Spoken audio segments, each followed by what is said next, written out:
Salut les filles! Donc, cette semaine, comme vous avez vu dans le plan de travail, on va faire le chapitre 6. C'est notre dernier chapitre officiellement. Là, vous allez voir, vous allez recevoir la semaine prochaine un forms à compléter, puis ensuite, il va y avoir un petit mini-travail, là, pas super long à faire, en lien avec ce chapitre-là, donc les biotechnologies. Personnellement, c'est un chapitre que j'aime vraiment beaucoup parce que ça nous parle de tout ce qui est, évidemment, nouveautés, nouvelles technologies. C'est ce qui nous permet d'avancer notre monde et d'aider le plus de gens possible. Okay? Donc, biotechnologie, le mot le dit, donc bio, c'est le vivant, puis la technologie, bien évidemment, c'est tout ce qui est technologique, tout ce qui est en lien, donc, avec le vivant. C'est tout ce qui va nous permettre de nous aider à nous améliorer et à développer nos conditions de vie. Pour la planification du chapitre 6, on va donc faire les thèmes suivants. Biotechnologie, les méthodes de recherche normétiques. Donc, évidemment, qu'est-ce qui est en lien avec le chapitre 6? Les biotechnologies, ça amène beaucoup de débats éthiques, étant donné qu'il y en a qui sont pour, il y en a qui sont contre, puis ça, je vais vous expliquer un peu plus loin pourquoi. La culture cellulaire, procréation assistée. Donc, ici, on parle d'in vitro, comment faire des bébés. Éprouvettes, si on veut. Vaccination, super. Un thème qui est vraiment en lien avec l'enjeu mondial qui se passe présentement. Cartographie génomique, modification génétique, impression 3D, ça c'est super intéressant parce qu'ils sont rendus vraiment bons avec ça. Les implications sur le monde de ça, ces découvertes-là, et évidemment les limitations, donc en quoi ça peut limiter ou que ça peut poser des problèmes pour certains. Pour la biotechnologie, bien évidemment, comme je vous l'ai dit, c'est les applications de la science et de la technologie à des organismes vivants. Donc le mot bio, c'est vraiment pour le vivant, donc c'est pour nous faciliter la vie. Ça a été créé par, évidemment, l'être humain. C'est développé par les êtres humains, puis c'est vraiment pour aider le plus possible la société. Ici, je vous ai mis des caplets, bien évidemment, des médicaments. Les médicaments, font partie de la biotechnologie parce qu'ils sont créés par l'humain pour aider les êtres vivants. Il y a différents types de biotechnologie, dépendamment de dans quel secteur on va travailler. Donc, la biotechnologie verte, ça va être tout ce qui est en lien avec l'environnement, l'élevage agroalimentaire, tout ça. La biotechnologie jaune, c'est vraiment l'environnement plus pour l'environnement, pour sauver la planète, pour améliorer les conditions d'habitat, de lieux, etc. Et la biotechnologie blanche, ça va être vraiment pour ce qui est en lien avec la bioénergie. On a la biotechnologie bleue, donc tout ce qui est en lien avec l'eau. Et la biotechnologie rouge, ça c'est vraiment la santé, les médicaments, les diagnostics, fait que tout ce qui est docteur, médecine, tout ça, ça rentre là-dedans. Une section un peu à part, ok, là, ça va être sur les méthodes de recherche. Initialement, c'était pour votre examen d'IB. Là, évidemment, vous ne l'aurez pas cette année, mais au cas où vous l'auriez prochainement, ou je sais pas comment ça va fonctionner, c'est sûr que je vais quand même aborder ce thème-là. Vous l'avez déjà vu dans nos laboratoires cette année, mais c'est quand même vraiment important, les méthodes de recherche. Il y en a plusieurs qui vont continuer à en faire l'année prochaine au cégep, étant donné que, c'est ce qui nous sert de prouver certaines théories. C'est une méthode qui a été prouvée pour être efficace et fiable, et donc, pour moi, c'est vraiment important. Okay? Donc, comme je vous disais, cette méthode de recherche-là, ça permet d'examiner des phénomènes afin de résoudre des problèmes ou d'obtenir des réponses précises. Souvent, ça va être en lien avec des théories. On va essayer de prouver des théories par des expérimentations. Puis, c'est grâce à ces expérimentations-là, ces résultats-là, qu'on va pouvoir avoir des preuves qui vont être fiables, répétables. Donc, on va pouvoir les répéter facilement. Puis, évidemment, ça suit des étapes ordonnées et logiques. Donc, en ayant une méthode de recherche qui est quasiment universelle, ça nous permet que chaque chercheur, chaque scientifique va utiliser une méthode qui est claire pour tout le monde. Les étapes, évidemment, ça, c'est rien que vous n'avez jamais vu. Donc, on a le but, la question de problème à résoudre. On a l'hypothèse, qui est une réponse provisoire basée sur des connaissances préalables. Ce que ça veut dire, c'est que soit on va les baser sur des théories qu'on connaît déjà, soit on va les baser sur des expériences qu'on a ou des idées qu'on pourrait avoir. Okay? C'est vraiment, une hypothèse, c'est provisoire. Le mot-clé, c'est vraiment ça, provisoire. Donc, c'est vraiment dépendamment de ce que on en pense. Le matériel, donc on dit qu'est-ce qui est nécessaire à la cueillette de données. Les méthodes, c'est les moyens utilisés pour recueillir les données. Les résultats, on compile les résultats de façon ordonnée, super clair. C'est là que vous mettiez vos tableaux, que vous organisiez vos graphiques, tout ça. La discussion, c'est l'analyse des résultats et la conclusion évidemment, ça va confirmer ou infirmer l'hypothèse pour développer la théorie. Donc, c'est ça qui nous permet de donner une réponse claire à ce qu'on a cherché. Ces étapes-là, évidemment, sont toutes utiles à différents niveaux, donc oui, elles sont nécessaires. On passe ensuite à la deuxième partie, donc les normes éthiques. C'est un sujet qui est super important d'aborder, en fait, quand on parle de biotechnologie, parce que, comme je l'ai dit, les biotechnologies, évidemment, c'est des développements. Il y a des gens qui vont être pour ça, cet avancement-là, il y en a qui vont être contre. Donc, c'est super important d'avoir des règles qui vont respecter certains principes moraux. Il y a plusieurs règles qui nous permettent donc de ne pas exploiter d'autres êtres humains, de respecter les droits des autres. Puis, veux pas, avec plus le temps passe, plus les gens ont certains droits, ont une certaine liberté d'expression, de vivre. Et ça, c'est super important que ces technologies-là ne font pas régresser en lien avec nos lois, puis en lien avec nos droits, puis nos capacités. Okay. Donc ça, c'est vraiment... Ces règles-là, ils vont faire respecter les principes moraux. Ils sont développés par les humains, évidemment. Donc, on développe des principes pour être sûr de respecter le plus d'humains possible. Puis, évidemment, ils vont être modifiables en fonction des contextes sociaux, culturels et religieux. Okay. Je vous laisse penser à certains exemples. Je vous laisse penser au but de ça. Et évidemment, ben juste en lien, si vous pensez à votre religion, évidemment, il y a des normes qui vont être respectées dans certaines religions, puis d'autres pour d'autres religions. Donc, c'est vraiment facile d'avoir plein de possibilités en lien avec ça. Pour la culture cellulaire, ça, c'est la première chose de la biotechnologie. Je l'ai mis en premier parce que, pour moi, ben, c'est une des plus importantes. La culture cellulaire, ça vise vraiment la multiplication de cellules en dehors du milieu de vie. Okay? Ce que ça veut dire, ça, ben, c'est qu'on va prendre une certaine cellule, on va la reproduire pour qu'elle se multiplie, qu'il y en ait le plus de nombre possible. Puis ça, ben, ça va nous permettre, ben, plus on en a, évidemment, plus on va pouvoir en utiliser. Okay? Donc, la culture cellulaire, on va l'utiliser, que ce soit pour la reproduction, ça peut être pour les greffes de peau, ça peut être pour remplacer des organes, des tissus qui sont abîmés, ça peut être pour la culture de bactéries, ça, pour développer des vaccins. Il y a des milliers de possibilités avec la culture cellulaire. C'est super important, super utilisé. Puis, c'est super intéressant. Là, normalement, on aurait été censé en faire en laboratoire cette année. Là, évidemment, ça n'arrivera pas. Mais, vous pourriez voir, là, si vous voyez dans les contenants, justement, ils vont reproduire ces cellules-là dans des lieux qui vont être le plus accessibles possible. Donc, c'est des lieux qui vont favoriser la multiplication de ces organismes-là. Puis, évidemment, ça doit être des conditions optimales. Donc, comme je vous disais, les fonctions de la culture cellulaire, bien évidemment, le fonctionnement du corps humain. Alors, ça te permet de produire des cellules, donc de comprendre dans quelles conditions elles vont se reproduire, dans quelles conditions elles vont grandir le plus vite, et ainsi de suite. Faire l'essai de nouvelles substances. Okay? Donc, sans recourir aux animaux. On va tester des médicaments, des cosmétiques sur des petites cellules du corps humain au lieu d'utiliser un humain ou un animal. Produire des vaccins, comme je l'ai dit. Fécondation in vitro, production de tissus de rechange, il y en a plein d'autres. Pour la culture cellulaire, il y a différents types de cellules. Okay? Donc, moi, ce que je vais vous demander de retenir, c'est surtout les cellules avec les petits triangles. Donc, vous avez trois types. On a les cellules mères, qui vont être les cellules prélevées de l'environnement. Je vais juste prendre mon crayon. OK. Donc, les cellules mères, ça va être vraiment les cellules prélevées de son milieu de vie naturelle. C'est mon souvenir que je voulais, désolée pour ça. OK. Donc, prélevées dans son milieu de vie naturelle, le tissu, évidemment, la cellule, dépendamment de quel tissu on la prend, mais elle va avoir différentes fonctions. Si je prends une cellule qui vient de la peau, bien, c'est sûr que les cellules qui vont être multipliées, qui vont se reproduire, ça va être aussi des cellules de peau. Ça peut provenir d'un être unicellulaire ou pluricellulaire, ça dépend vraiment de la situation. Les cellules spécialisées, c'est donc les cellules qui vont produire des cellules pratiquant la même fonction, donc ils vont pratiquer des fonctions différentes.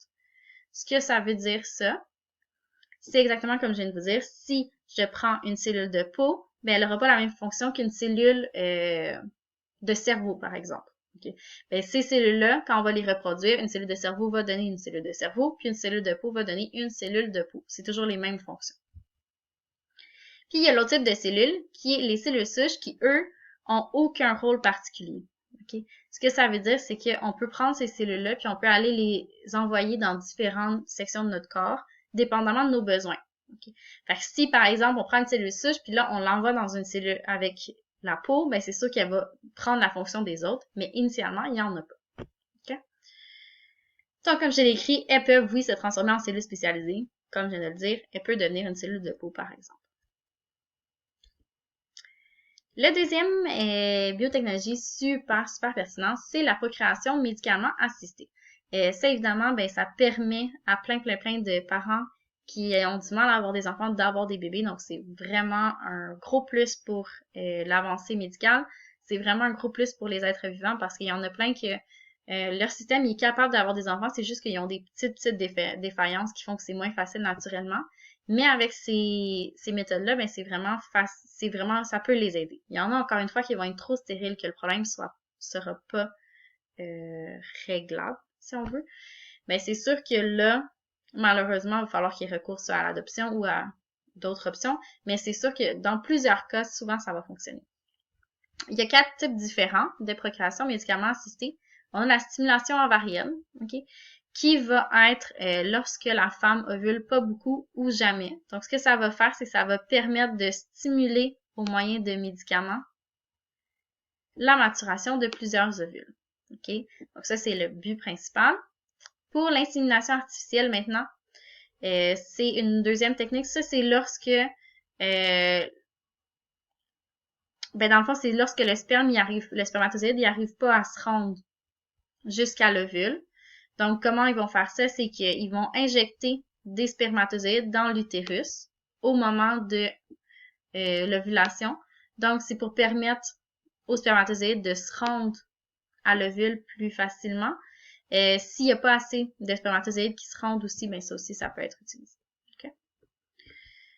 On a la fécondation in vitro. Celle-là, il y en a beaucoup. C'est une méthode que plusieurs personnes connaissent de nom, mais qui connaissent pas nécessairement les méthodes.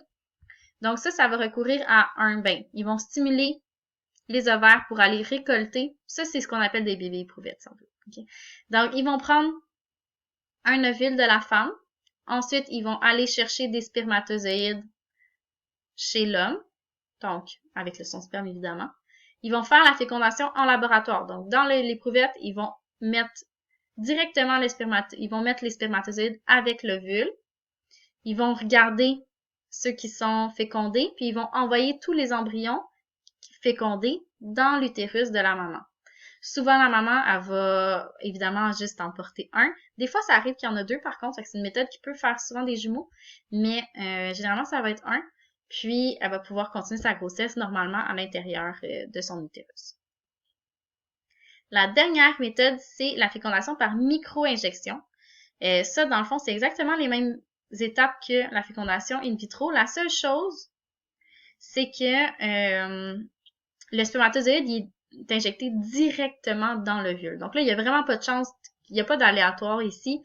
Ils prennent le spermatozoïde et ils le mettent directement dans l'ovule, comme ça, ils s'assurent une fécondation. Fait que ça, là, c'est quand les spermatozoïdes sont vraiment pas assez forts. OK? Fait que ils doivent directement être insérés dans l'ovule. Fait que ça, c'est pour les 4 méthodes possibles. Il y a beaucoup d'avantages et un peu d'inconvénients, évidemment, à l'insémination artificielle, étant donné que, ben, c'est sûr que, veut pas, c'est utilisé, oui, chez les êtres humains. Dans cette possibilité-là, c'est quand même vraiment avantageux parce que ça permet à des femmes qui peuvent pas avoir d'enfants d'en avoir. Par contre, ça peut être désavantageux parce qu'ils utilisent aussi cette technique-là chez beaucoup d'animaux. Okay? Je pense ici aux vaches. Là, ce serait mon exemple tout de suite, là, mais pour récolter le lait, dans le fond, puis pour procréer, pour avoir plus de bébés, ben souvent, ils vont faire l'insémination artificielle. Donc, au lieu de laisser les animaux se reproduire entre eux, ils vont aller inséminer directement la vache pour la rendre enceinte beaucoup plus souvent. Puis ça, ben ça peut devenir un peu problématique du côté éthique. Okay? Qu'on laisse pas la liberté à ces animaux-là de choisir, puis qu'on les laisse, qu'on les oblige, dans le fond, à avoir des bébés. Évidemment, les avantages, bien, c'est sûr que ça coûte moins cher. On peut inséminer beaucoup plus d'animaux, donc ça peut aller beaucoup plus vite. On peut choisir le patrimoine génétique. Okay? Donc, c'est sûr que ça, ben, ça permet qu'on peut choisir les gènes. Encore une fois, ça peut être un problème éthique parce qu'on pourrait choisir, par exemple, que ben moi, je voudrais juste avoir des garçons, je vais pas avoir de filles, ou l'inverse. Ben, je pourrais aller choisir moi-même quel spermatozoïde je vais mettre dans mon ovule pour m'assurer de ça. Préservation du patrimoine génétique. Donc, évidemment, c'est sûr que quand on choisit les gènes, ben, on préserve le patrimoine.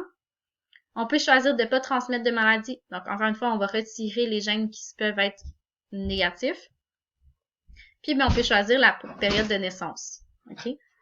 Donc, en choisissant la période de naissance, ben, ce que ça permet, c'est qu'on va pouvoir reproduire on va pouvoir reproduire plus souvent certaines espèces, puis augmenter leur taux de reproduction. Les inconvénients à ça, ben, c'est sûr que ça diminue la diversité génétique. Si on prend toujours les mâles, mettons, les plus grands, ben, c'est sûr que ça enlève automatiquement la possibilité d'avoir des petits mâles. Ça va augmenter le risque de consanguinité. Les consanguins. Qu'est-ce que ça veut dire? C'est comme, par exemple, que je prends le mâle, puis que je reproduis tous les femelles. Ben, peut-être que le mâle, dans le fond, il était cousin ou il était de parenté avec l'autre vache. Production d'espèces non viables. Des fois, ça arrive que malheureusement, ça va pas fonctionner, puis l'embryon va tout de suite mourir. Et oui, il y a un taux d'échec lié à ça. C'est pas toujours garanti.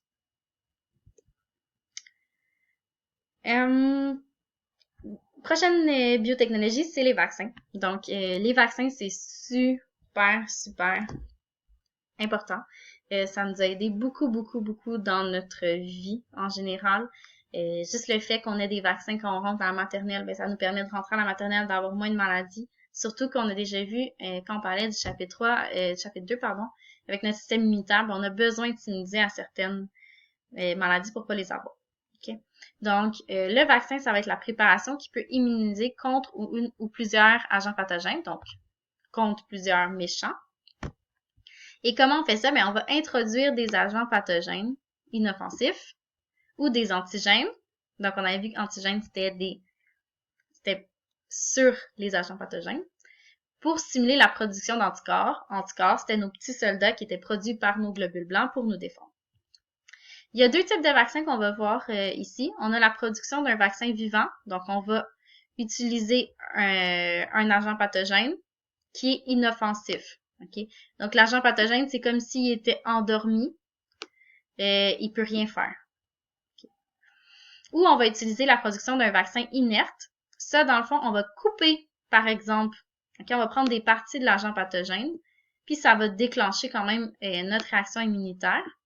Donc, on pourrait couper, par exemple, un bras du méchant, insérer juste le bras, fait comme ça peut pas nous faire mal, mais ça va quand même déclencher une réaction. Il y a aussi un troisième type, je vais pas vous en parler, mais si vous voulez aller faire des recherches sur ça, c'est sûr que ça pourrait être super intéressant. La réaction aux agents pathogènes, ben ça, c'est sûr qu'on en a déjà parlé avec le chapitre 2. Comme vous avez vu, ben c'est sûr que quand on est, par exemple, qu'on est immunisé pour une certaine maladie, mais si on recroise cette maladie-là, les chances qu'on la re-ait sont diminuées étant donné qu'on aura qu'on va avoir les anticorps pour le combattre automatiquement. Okay? Fait que ça, je pense que c'était bien compris ce sujet-là dans le chapitre 2, fait que je vais pas trop aller en détail. Pour la cartographie génomique, ça, c'est super intéressant. Ce que ça fait, en fait, c'est que ça détermine la position d'un gène sur un chromosome. On avait vu que nos chromosomes, ils étaient en X comme ça, puis on avait parlé du fait que ben, sur chaque chromatide, donc chaque côté de notre X, on avait tous les gènes qui étaient alignés un en dessous de l'autre. Donc ici, par exemple, il y aurait eu la couleur des yeux, là, la couleur des cheveux, là, la couleur de la peau, ainsi de suite. Okay? Ben, ce que ça fait, c'est que ça permet de regarder la position des gènes sur un chromosome. Donc, on peut comparer toutes les possibilités. Okay? Le but de ça, c'est vraiment de voir toutes les possibilités puis de pouvoir aller isoler certains gènes. Okay? On pourrait donc modifier puis donner des gènes à, mettons, des plantes pour qu'elles deviennent plus fortes. Même chose pour les humains. Okay? Donc, si on se rendait compte qu'il y avait un gène qui était vraiment qui favorise vraiment l'intelligence, ben là, on pourrait peut-être aller modifier puis jouer dans les gènes pour aller modifier ça. Évidemment, combat éthique ici. Okay? Est-ce que c'est correct de le faire? Est-ce que c'est pas correct? Si oui, pourquoi? Ça va être à vous de le juger. On a la modification génétique. Donc, comme je vous avais parlé, évidemment, la modification génétique, c'est directement donc en lien avec ce qu'on vient de voir avec la cartographie génétique. On va modifier un génome d'une espèce en retirant ou en modifiant ses gènes ces gènes. OK? Ce que ça nous permet, bien évidemment, c'est d'avoir soit retirer une maladie, on pourrait insérer des gènes qui sont favorables aussi. Puis ça va nous permettre souvent de modifier plus en fait des aliments. C'est plus ça qu'on va faire. Okay. Vous avez probablement entendu parler déjà des OGM, donc ça va être des organismes qui sont génétiquement modifiés dans le but de le doter de caractéristiques qu'il ne posséderait pas naturellement. Okay. Ce que ça veut dire, ben, c'est que par exemple, je pourrais faire, vous avez probablement déjà vu en fait des choux-fleurs comme rose mauve ou des carottes rose mauve, même chose. Okay. Donc, c'est vraiment pour lui donner des caractéristiques qu'il n'y aurait pas eu naturellement. Okay. Ce que ça permet, ben, c'est que ça permet plusieurs possibilités. Ça pourrait lui permettre, par exemple, de résister à des insectes ou de résister à des pesticides. Puis ça, ben, ça pourrait être bon pour les agriculteurs parce que ils perdraient moins de récoltes. Ici, je vous ai mis les transformations génétiques, avantages et désavantages. Je vous en ai parlé un peu, je vais vous laisser le temps de lire. En gros, ben, c'est sûr que les inconvénients, c'est qu'on diminue la biodiversité. On peut créer des organismes qui sont dangereux, qu'on connaît pas parce qu'on veut pas, on les modifie. Fait qu'on pourrait créer un gros Godzilla ou créer un peu comme Jurassic World. Donc, créer des gros dinosaures qu'on ne contrôle pas en modifiant. Donc, ça, c'est sûr que c'est des possibilités. Et évidemment, il y a le côté éthique. Là. Ça, est-ce que c'est bien, mal? À vous de décider. Pour les avantages, ben, c'est sûr que on choisit nos caractéristiques, puis on modifie qu'est-ce qu'on veut. Fait que c'est sûr que ça joue pour beaucoup. On a ensuite l'impression 3D. Donc, la bioimpression, ce que c'est que ça permet de créer des tissus ou des organes en utilisant la structuration spatiale. Donc, ils vont empiler plein de tissus jusqu'à former un organe ou une section de tissu, dépendamment de ce qu'on veut. Okay? Ça va utiliser la culture cellulaire, évidemment. Donc, ils vont prendre toutes ces cellules-là, ils vont les mettre tous ensemble pour créer une forme. Et ils vont les conserver dans des conditions optimales jusqu'à la transplantation. Ça coûte vraiment cher à faire, mais ils sont capables maintenant de faire des organes comme des reins, des foie, c'est quoi les autres, mon Dieu? Mais il y en a plein, ok? Mais c'est une grosse avancée technologique, puis évidemment, quand ils ont les moyens de le faire, ça devient super intéressant, puis ça peut vraiment sauver des vies. Pour les implications de la biotechnologie, évidemment, il y a beaucoup d'implications parce que c'est des gros sujets. Okay? On sait que y en a qui sont positifs. En fait, la majorité de la biotechnologie, c'est pour aider l'être humain. Par contre, jusqu'à quel point on aide l'être humain, jusqu'à quel point on peut y aller dans ces directions-là, ben c'est sûr que ça, c'est des questions qu'on doit se poser vraiment en tout temps. Okay? C'est un développement qui est continu. Donc, c'est sûr que c'est en constante amélioration. On modifie toujours ce qui est autour de nous pour l'améliorer. Ça permet des améliorations marquées. Donc, comme je vous disais, c'est juste pour la procréation assistée, mais ça permet à plein de femmes qui ont de la difficulté à avoir des enfants d'en avoir naturellement. C'est sûr que c'est super intéressant. Ça va augmenter la durée de vie humaine. Donc, c'est sûr qu'en ayant la capacité de créer des organes, par exemple, puis de les transplanter au lieu d'attendre que quelqu'un décède, ben c'est sûr que ça peut aider beaucoup de gens. Puis, ben ça va augmenter le rendement. Donc là, comme on parlait tantôt avec la culture cellulaire ou avec l'insémination artificielle, ben on peut faire beaucoup plus de bébés beaucoup plus rapidement ou on peut faire beaucoup plus de cellules. Donc, ça peut être super positif sur le long terme. Le point négatif, c'est évidemment le côté éthique. Okay? Jusqu'où on est prêt à aller, jusqu'où les gens sont prêts à accepter ces nouvelles technologies-là et à les utiliser. Donc, ça, comme je l'ai marqué, les limitations, ben, on arrête quand? Et vous allez avoir dans 2 semaines à faire un petit travail là-dessus, justement, de quelle biotechnologie vous aimeriez utiliser, quels sont les pour, les contre, puis qu'est-ce que vous en pensez. Vous allez voir, c'est un mini travail là-dessus. Ben, c'est ça un peu, OK? Quelle biotechnologie vous êtes pour? Est-ce qu'il y en a que vous êtes pour, il y en a que vous êtes contre, probablement. Ben, c'est à vous à réfléchir pourquoi, puis à vous poser les bonnes questions. Donc, ça, c'est la matière pour le chapitre 6. C'était pas un super long chapitre. J'espère que vous avez apprécié. Moi, c'est vraiment un sujet qui m'intéresse parce que c'est comme sans limite. Puis, gênez-vous pas pour m'écrire si jamais vous avez des questions, puis si jamais vous avez des commentaires par rapport à ça. Bonne semaine!